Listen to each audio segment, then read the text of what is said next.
All of you at home for joining us this hour. It is Friday. There is a lot going on. It is very good to have you here. The theme of the night in today's news is that it works when you fight. It works when you push back. Not always, and almost never immediately.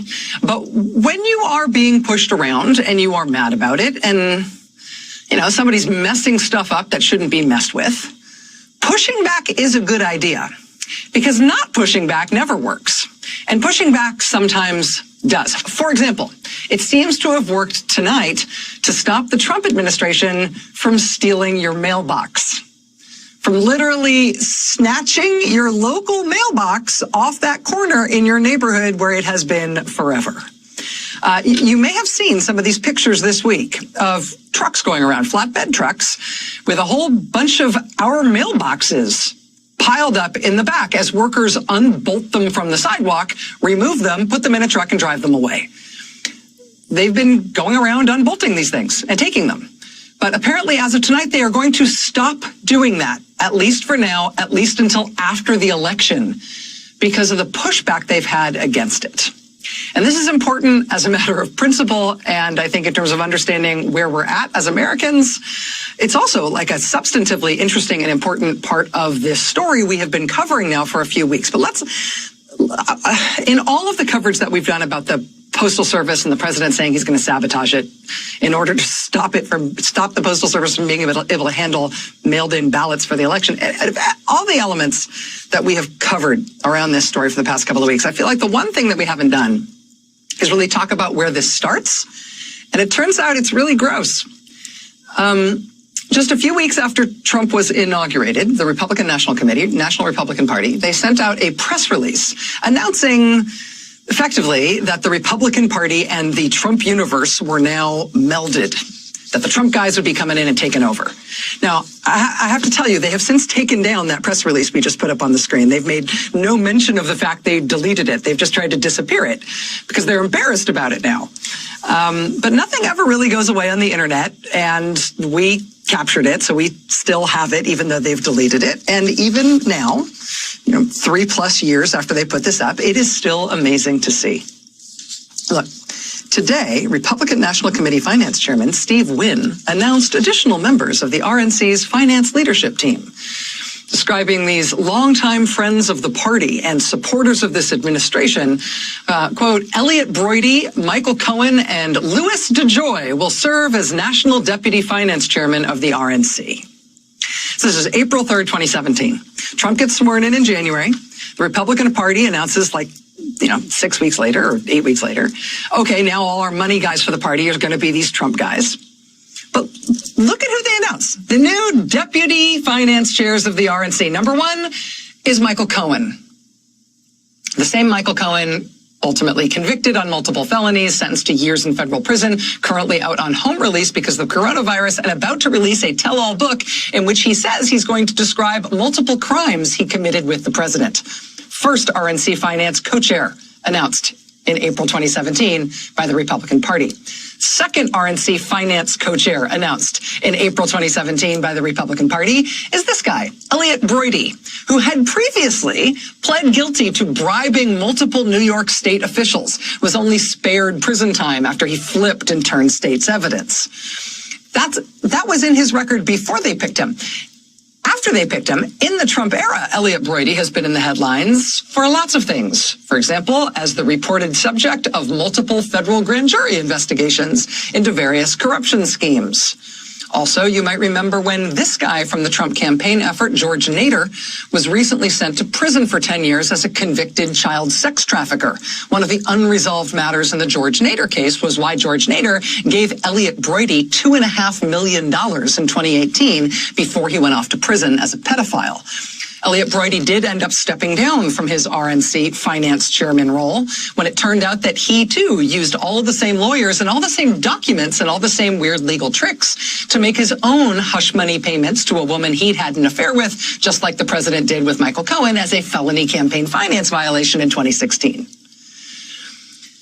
So here's the press release again, right? Announcing the new money men for the National Republican Party in the Trump era. Number 1, Michael Cohen. That did not work out well. Number 2, Elliot Brady. That did not work out well. But also Steve Wynn, the RNC finance chairman, who is announcing that he's picking these guys as his top deputies. Steve Wynn, of course, also would soon have to go, resigning from the RNC as its finance chairman amid sexual harassment allegations that led him to not only give up the top money job at the Republican Party, he also had to give up ownership of his own gigantic company and pay his company $20 million. So that was really, I mean, this one document, I understand why the RNC has deleted it now, right? This is one for the ages. Just weeks into the Trump era, Michael Cohen, Elliot Brady, Steve Wynn, they'll be taking over money matters for the Republican Party, right? All the best people. But then there's one other guy on the list, Louis DeJoy. He, alongside Michael Cohen and Elliot Brady and Steve Wynn, was the guy announced in that press release. Louis DeJoy is now Trump's appointee as Postmaster General, the guy who Trump has installed to take over the post office as the president embarks on an admitted overt campaign to mess up the mail, to mess up the post office, so it can't handle the ballots that are going to be mailed in for the election. They need that money in order to have the post office work so it can take all of these millions and millions of ballots. If we don't make a deal, that means they don't get the money. That means they can't have universal mail-in voting. They just can't have it. The president appointed this guy, Louis DeJoy, Republican fundraiser with no experience in postal anything other than him being invested heavily in companies that compete against the post office. And so he would therefore personally financially benefit if the post office fails under his leadership. President Trump installed him in office in May. Mr. DeJoy immediately instituted changes to deliberately slow down mail delivery, admitting that would be a consequence of the policy changes that he was instituting. He was soon summoned to meet with top congressional leaders to explain what he was doing to deliberately slow down mail delivery. Although the president recently told reporters he has never spoken to Louis DeJoy as Postmaster General, the Washington Post now reports that, in fact, right before Louis DeJoy went to that meeting with congressional Democrats, he met with the president in the Oval Office. Why is the president lying about the fact that he has been talking to this guy since he's been Postmaster General?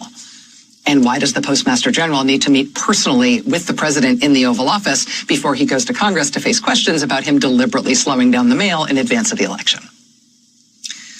Well, he did have that meeting in the Oval Office with the president, which the president lied about. Then he went and had that meeting with congressional leaders.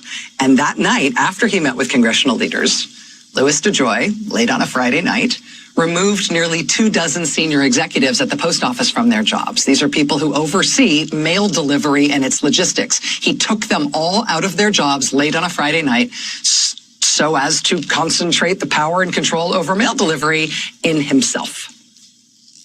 Then we started to learn that it wasn't just these policy changes that deliberately slowed down the mail, ordering postal workers to work less and to leave mail behind. We started to learn from postal workers, even though there'd been no public announcement about it, that they were removing sorting equipment, removing the machines that sort the mail from post offices all over the country. Multiple news agencies have now obtained internal documents from the Postal Service that show that, yes, they are pulling more than 670 bulk sorting machines out of postal facilities all over the country.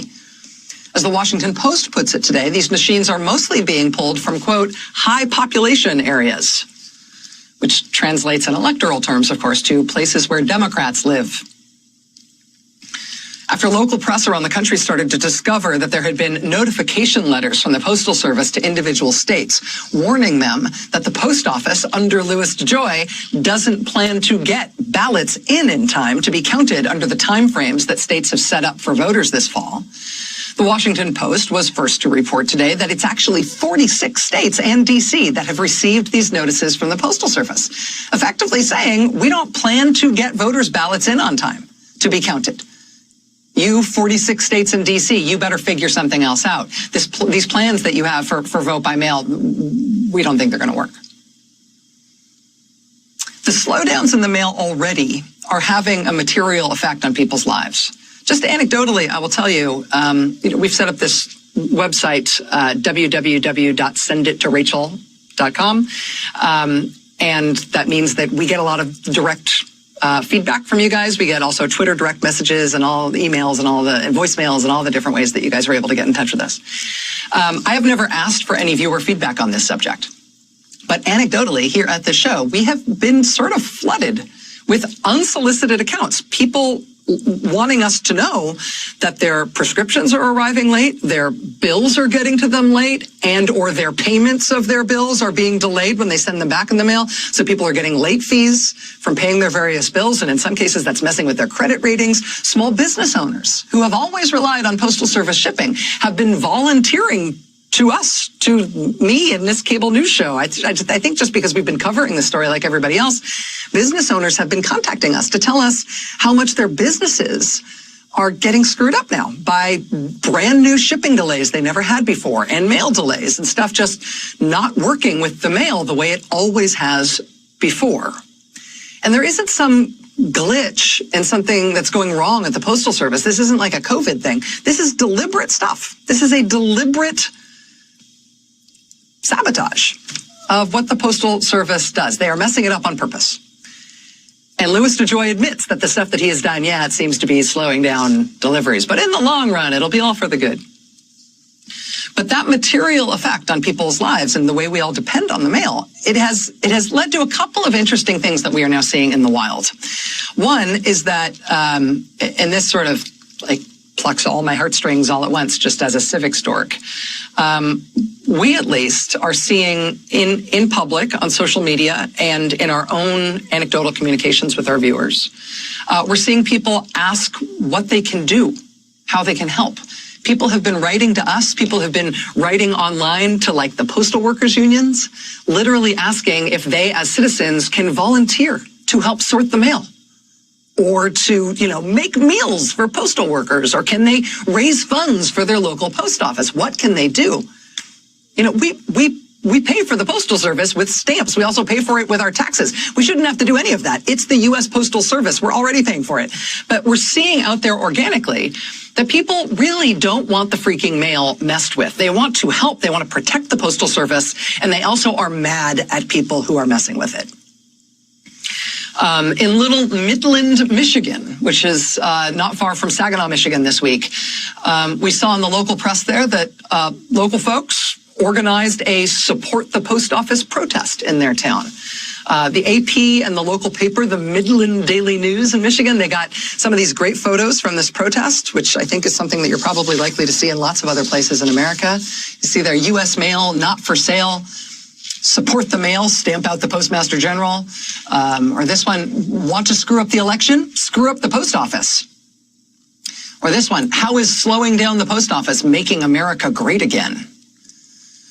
The Midland Daily News sent a reporter to cover the protest as well. Quote, many drivers passing by the crowd of protesters honked their horns and waved in support. The protesters themselves waved and cheered every time a Postal Service vehicle drove by. Because people aren't mad at their postal workers. They aren't mad at their letter carriers. They're not mad at their local post office. They want to defend it and support the people who work there, who have always done a good job by us as Americans. The post office is an earnest, beloved, all-American, nonpartisan, practical part of our lives. You mess with it, and you are messing with a lot of Americans who apparently are in the mood to push back. And I will tell you, as this story has grown, right, the appointment of this inexperienced, RNC deputy finance chairman, Trump donor, who comes in and immediately slows down the mail, that we find out later that he's pulled the sorting machines out of all these facilities. We've been finding this stuff out piece by piece. Outrage has been growing. People are already feeling the pain. And in the midst of all of this, amid what amounts to also this sort of growing rage about what's happening here, we really have seen them start to steal our mailboxes. Pictures from Oregon, I think, were the first to raise worries all over the place. Although I think initially seeing these images from Oregon, nobody knew if it was maybe some kind of local issue or local glitch there. But then look at this. Maritza Giorgio, who's a reporter at the local NBC affiliate in Montana, today spent all day chasing this story about this happening in Montana, too. The story about, as she kept on covering it piece by piece, updating her reporting on Twitter all day today until she broadcast on NBC's Montana affiliate tonight, a long piece in their local coverage. She uncovered this story that was not just that this was happening in Montana, but it was happening in Montana in a big way. A really large number of public mailboxes being taken away in Montana. More than 40% of the mailboxes in Missoula, they're going to take away. At least 50% of the mailboxes in Billings. Why do those need to be taken away? What the heck are they doing with them? Maritza Giorgio obtained internal documents from the post office in Montana documenting all the boxes that workers had been told to remove. And then she and her colleagues went through them one by one and documented where those post boxes are. You can see their list, next to the YMCA, outside the Orange Street Food Farm, a popular grocery store, in front of the Missoula County Courthouse, downtown in front of a large senior citizen living facility. Why are these being taken away? Democratic U.S. Senator John Tester from Montana was already on this as of last night, writing to Postmaster Louis DeJoy to ask him why the Trump administration is taking away all these mailboxes in Montana. After this day's worth of reporting on this today, when the NBC affiliate contacted the state's Republican Senator, Steve Daines, and the Republican member of Congress there, Greg Gianforte, to get their comment on it as well, they both decided that, they too better write to Louis DeJoy and show some outrage here. Because who's going to defend this?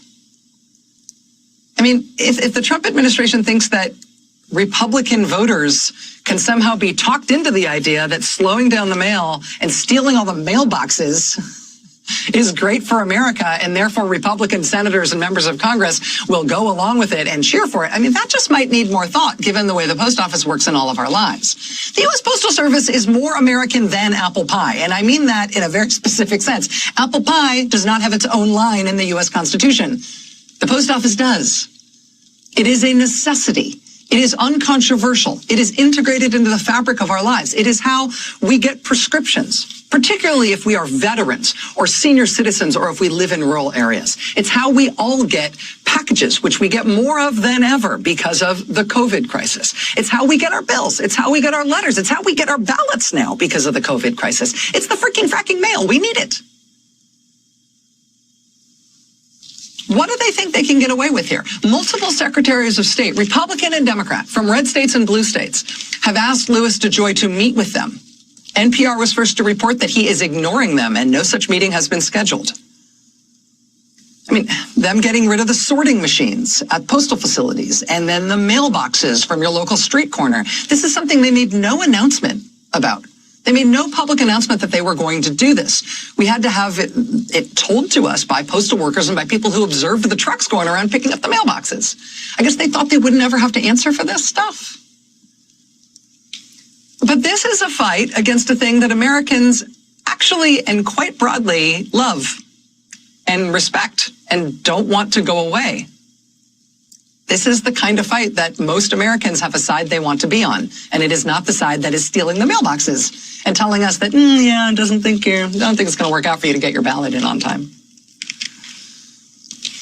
But the important thing here is that pushback works.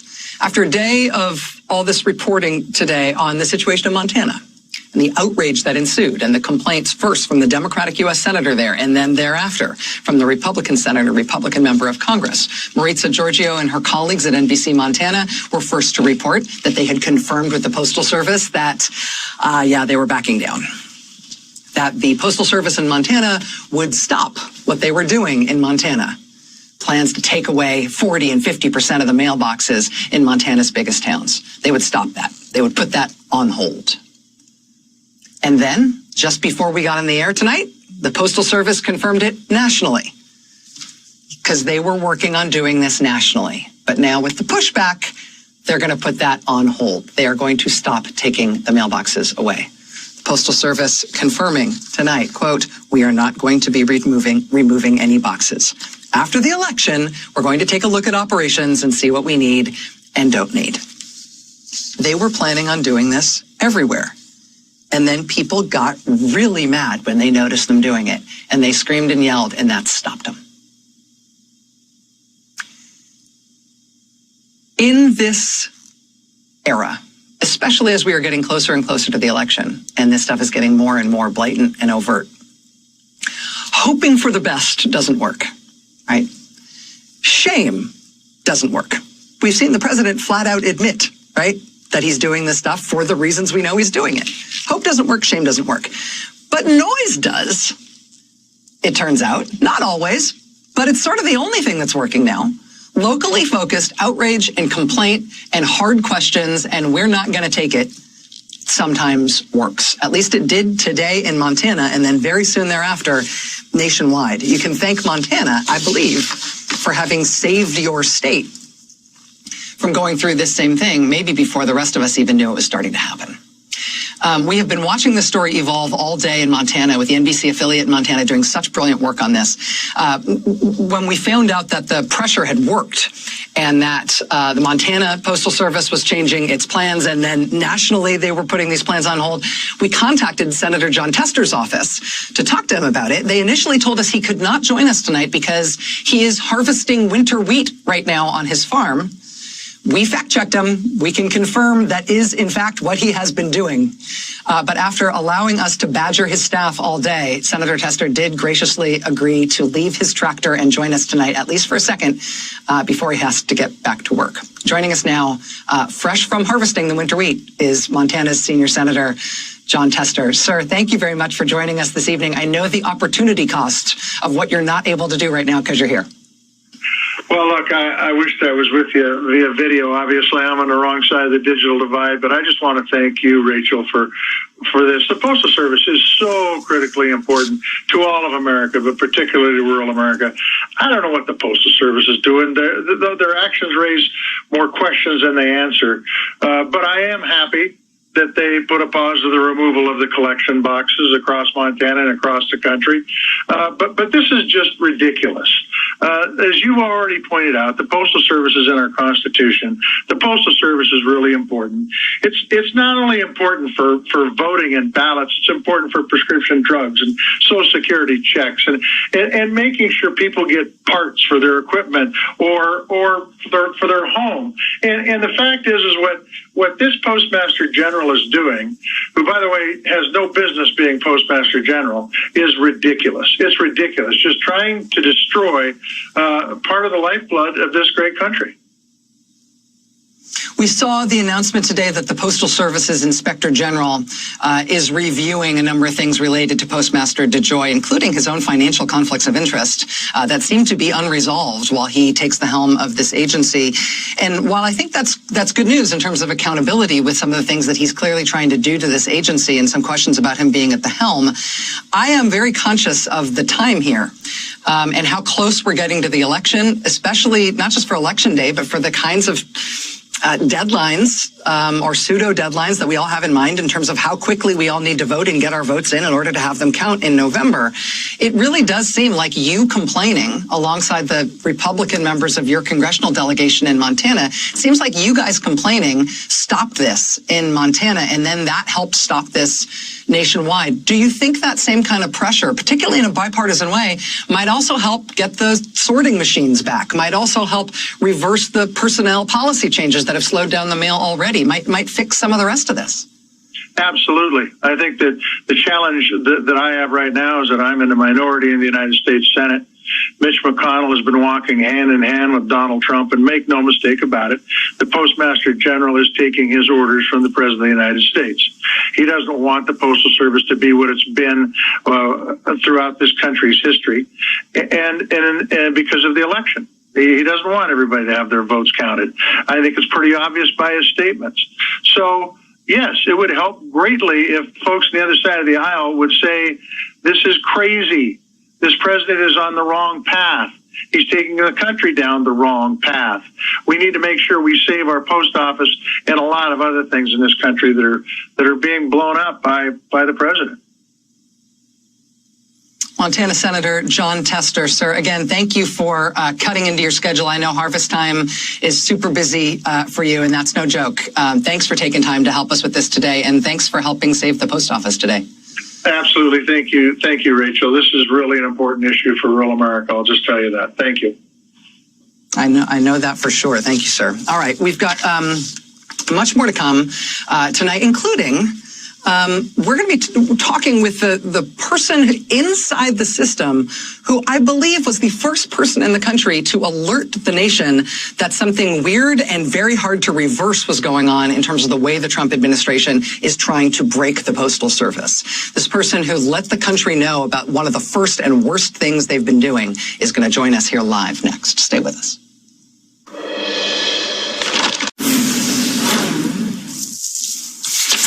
Sometimes you get a piece of mail and it has a little barcode printed on it or printed on a little sticker that's been stuck to it, a little barcode. Look, here's what I learned today. This is a delivery barcode sorter. When it is running at peak performance, it can process 36,000 pieces of mail per hour. One machine. Look at that. Mail gets fed into the machine. The machine then reads the barcode printed on the envelope or the postcard. That information is then used to sort the mail into hundreds of different slots, each headed to a different delivery area. Tens of thousands of pieces of mail run through one of these machines every hour so they can be correctly sorted for delivery. And now, without any announcement about it and without any explanation, we have learned from postal workers that hundreds of delivery barcode sorters, as well as other key pieces of sorting equipment, are being removed out of postal facilities all over the country. They're not just being turned off or postal workers are being told not to use them. They're actually being taken away. Vice News, their tech division, Motherboard, was first to report yesterday that these machines were being removed without any official explanation or reason given. As reporter Aaron Gordon pointed out, quote, in many cases, these are the same machines that would be tasked with sorting ballots. Now, that's certainly jarring news, but when Vice first reported that, we didn't have a sense of just how big this Postal Service plan might be until today. Vice has now obtained documents showing that the Postal Service is taking more than 500 delivery barcode sorters out of service, in addition to more than 100 other major pieces of key sorting equipment. They're all just being decommissioned, being taken offline. Again, not just turned off or unplugged, but taken away. Even though the Postal Service had previously said it was moving equipment around its network to optimize processing, what this document shows is that they really are just getting rid of this stuff altogether. They're not moving it to other places to use it somewhere else. They're just getting rid of it. Quote, multiple sources within the Postal Service told Vice News that they have personally witnessed the machines, which cost millions of dollars, being destroyed or thrown in the dumpster. Postal workers have unions. Union officials have said the result of these plans was clear. Quote, this will slow mail processing. The story is now getting bigger by the hour, but I have to tell you, this part of the story about what the Trump administration is doing to the post office on purpose in advance of the election when we're all about to start voting by mail, this whole part of the story all started with one person. The first person who alerted the whole country that this kind of thing was happening is a woman named Kimberly Carroll. She's president of the Iowa Postal Workers Union. She's a longtime postal clerk from the great city of Waterloo, Iowa. And she did an interview with NPR this week in which she surprised her interviewer by saying something that had not been reported anywhere else. Quote, mail is beginning to pile up in our offices, and we're seeing equipment being removed.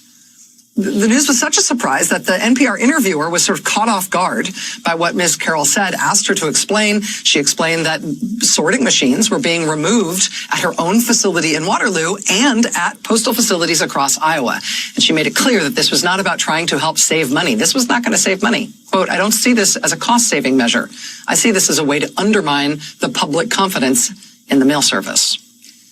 Well, joining us now is Kimberly Carroll, president of the Iowa Postal Workers Union and a postal clerk in Waterloo, Iowa. Ms. Carroll, thanks for your work at the Postal Service, your work in the union, and thanks for helping alert the country that this was going on. We didn't know before you said it.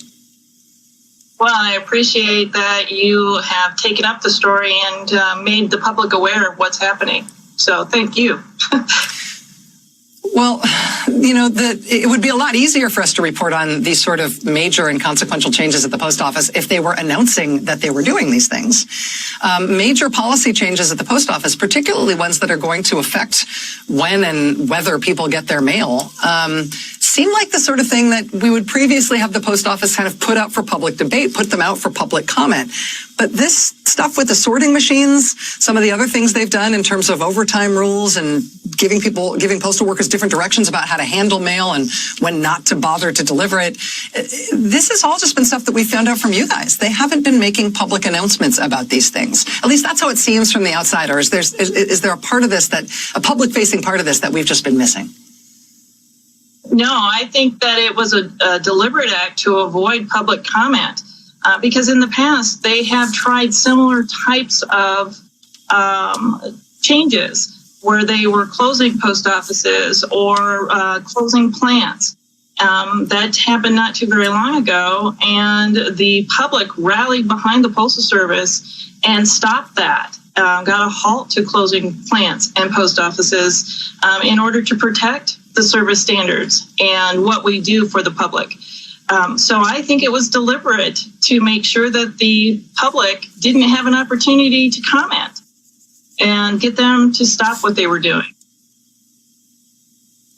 Now that we do know what they're doing, and people are starting to feel the pain in terms of slowed and more erratic service, what sort of public feedback do you think would make a difference? We covered a story at the top of the hour about people being very mad about curbside mailboxes, about postal collection boxes being taken off the streets in Montana. That seems to have led to a halt on that practice around the country after some outrage was expressed about it today. What do you think they will respond to in terms of these things they're doing to slow down the mail?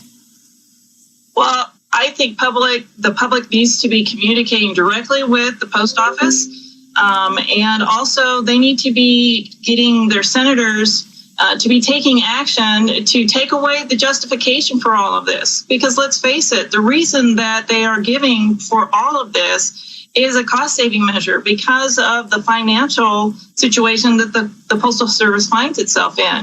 It's important that the public understands that if we were to get the COVID finance, the COVID relief, that would take away the justification that DeJoy and the Postal Service has for taking these drastic actions so immediately.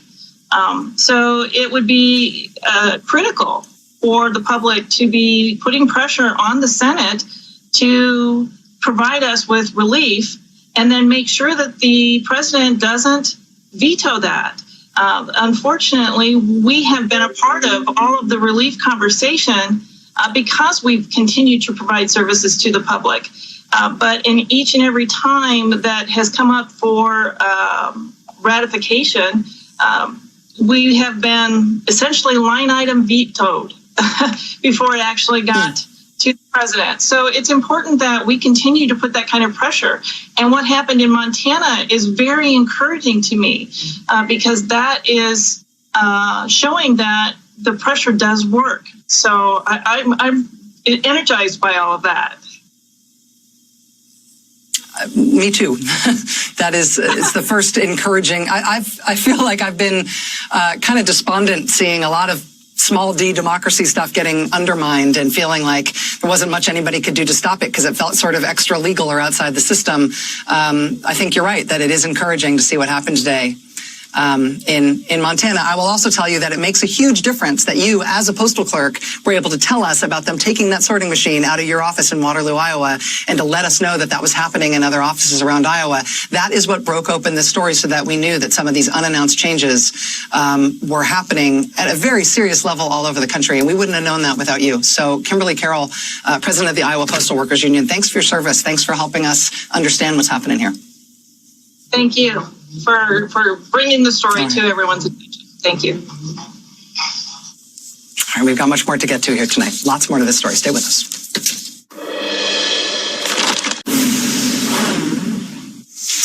When he left office in January 2017, President Obama said he would save speaking out for only really important things, that he wouldn't leave his successor time to be president on his own terms, and he wouldn't be constantly haranguing him, but he said he would speak out if something really fundamental was at stake and at risk in our country. And today, President Obama apparently decided it was one of those times. The Republican Party for quite some time has actively tried to discourage people's votes from counting in all kinds of ways, whether it's voter ID laws or blatant gerrymandering, making it difficult for people in certain precincts to find their polling places, right? All that stuff is contrary to American democracy, but I think the Republicans' view has been it's all fair game as long as it helps us gain power. What we've never seen before is a president say, I'm going to try to actively kneecap the Postal Service to encourage voting, and I will be explicit about the reason I'm doing it. Yeah. That's sort of unheard of. President Obama today, that's sort of unheard of. In practical terms, in terms of dealing with this problem for what the Republican Party and the president are now doing, President Obama said today that people should definitely try to get their ballots in as early as possible. That's, of course, advice that we are hearing from all sorts of places now. That makes very good sense. But I was super interested to hear him also offer another very specific piece of advice to a very specific group of Americans, a way to help that he's asking people to consider. Again, this was very specific and a quite unique piece of advice. Understandably, I think a lot of older poll workers are going to be a little more hesitant about exposing themselves to the pandemic. And so one thing that those of us who are interested in helping democracy, not just the campaign, can do if we're relatively young and healthy and less at risk of serious damage if we contract the disease, is to volunteer as a poll worker. That can be hugely important. Hugely important. And within reach for those of us who are interested in helping democracy, not just the campaign. This is not your run-of-the-mill advice from sort of good government types and people who are good citizens, right? President Obama today going out of his way when discussing what's going on around this election to say that specifically, if you are young and healthy and you are interested in helping democracy, if you are young and healthy people this year should help protect democracy, should help protect our election this year, specifically by volunteering to be a poll worker. Because we all know from going in and voting wherever you vote, poll workers are always adorable, awesome, earnest old people. It's always senior citizens. In the pandemic, we cannot count on them to do that. It's putting them at too much risk. So young humans, young people who are not particularly at risk from being seriously, what did the president put it? People who are not at less risk of serious damage in terms of COVID. Bless you all. If you want to do that, you start with a simple Google search of your state, wherever you live, Iowa or Missouri or Massachusetts, wherever, and become a poll worker. Put in your state, put in become a poll worker. Just a cursory search using your state's name and become a poll worker will generate state websites that outline how you can become a local poll worker. And again, this is not something you do for any one campaign. This is something you do on a no partisan basis just to make sure that the elections go off smoothly, just to do your part. I will tell you, if you put in Montana and become a poll worker, it doesn't come up with poll worker options. It gives you options for how you can serve as an election judge, which is actually the same job as poll worker everywhere else. It just has an awesome Montana name. You could be a judge. All of these states want poll workers. Like every state in the country wants and needs poll workers. They're eager for you to help. They will train you. If you are young and healthy and you are going to answer President Obama's call on this, and that's something that you can do, the one piece of advice that I would give you is do not delay. Time is short. You want to get in time for the training. If you want to get involved, now's your chance to do so. Do your part. So as we've been talking about tonight, the theme in tonight's news seems like pressure works sometimes. Sometimes it works when you push back. Today, after citizens in Montana, for example, raised a huge ruckus over the Postal Service taking mailboxes off American streets 80 days out from an election that'll need to be conducted mostly by mail because of the pandemic. In Montana, elected officials, Democrats and Republicans, were roused to action and roused to complain. And lo and behold, the Postal Service responded by saying, okay, we'll stop taking away the mailboxes. Won't do anything more like that until after the election. First, they said it for Montana, then they said it for the whole country. Pressure sometimes works. That idea is kind of the calling card of a group we've been sort of checking in with periodically over the last 3.5 years, a group called Indivisible. You may remember them as the folks who started out just as a Google Doc, written shortly after the 2016 election. It was written by former Democratic congressional staffers who knew what kinds of constituent pressure members of Congress react to and what kinds they ignore. They basically wrote this really specific instruction manual on how to advocate effectively for your priorities when you don't hold any power. It was very granular, very unsexy stuff that was nevertheless really helpful. You know, don't know what to say when you call your member of Congress? Here, use a script like this one. Don't know which member of Congress to call? Call your own and only your own, and here's why. Even if they're good on this issue, call them anyway. Don't know what to do when you go to the town hall meeting for your senator or Congress member? Here, use these step-by-step instructions for what's the best way to conduct yourself at a town hall. Indivisible grew to thousands of chapters across the country, not thousands of people, thousands of chapters. And it got me wondering what people who think about this stuff full-time, what they think about this time we're in now, 80 days out from the next presidential election, a presidential election which really does seem like it needs protecting. There's no instruction manual for this, but pressure did work today. Pressure today did save the mailboxes.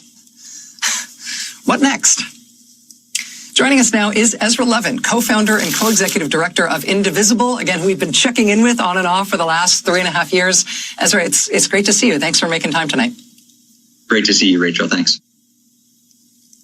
So this sort of feels like a job for regular citizens, but also a job for people who think strategically about these things in terms of what works and what doesn't. How are you in your group thinking about the right kind of pressure, the most effective types of public feedback to try to protect the election?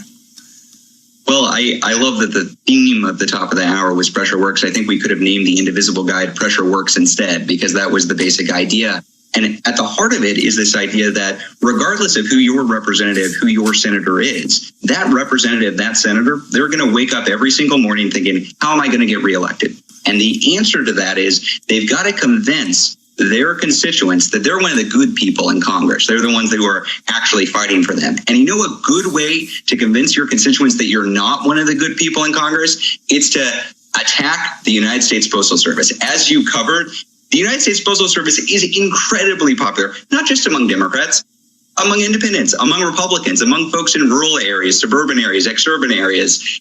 Everybody in the United States practically likes the United States Postal Service other than apparently Mitch McConnell and Donald Trump. And they don't like it for a particular reason.